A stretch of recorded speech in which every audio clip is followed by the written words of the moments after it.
আমি লুকিয়ে লুকিয়ে আমার বয়ফ্রেন্ডের সাথে দেখা করব। দিদি তুমি হয়তো ভুলেই গেছো তোমার ছোট বোন এখানে বেঁচে আছে, আমি সব মাকে বলে দিব। দেখা করতে এসেছো এটা তোমার মা জেনে যাবে না তো? আমার মাকে নিয়ে আমার কোনো টেনশন নেই, টেনশন তো ছোট বোনকে নিয়ে, ও যদি জানতে পারে ব্যান্ড বাজিয়ে দিবি। তুই আমাকে হঠাৎ কল করলি কেন? মা তুমি তাড়াতাড়ি চলে এসো, আমি তোমাকে আজকে একটা জিনিস দেখাবো। কি দেখাবি? মা তাড়াতাড়ি আসো, দিদিকে ফাঁসিয়ে দিব।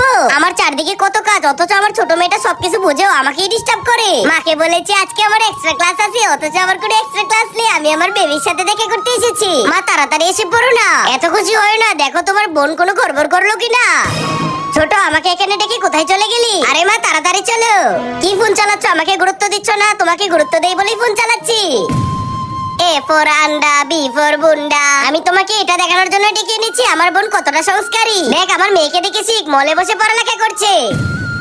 আরে এই সময় আবার কে মেসেজ দিল? আরে দিদি আমার প্রেমের বিষয়ে জেনে গেছে, তার মানে দিদিকে আজকে ফাঁসানো যাবে না। ছোট আজ যদি মা কিছু জানে তোরটাও আমি মাকে বলে দিব। আমার এই আল্লাহর ঘরটিকে ভালোবাসছে, লাইক সাবস্ক্রাইব করে দাও।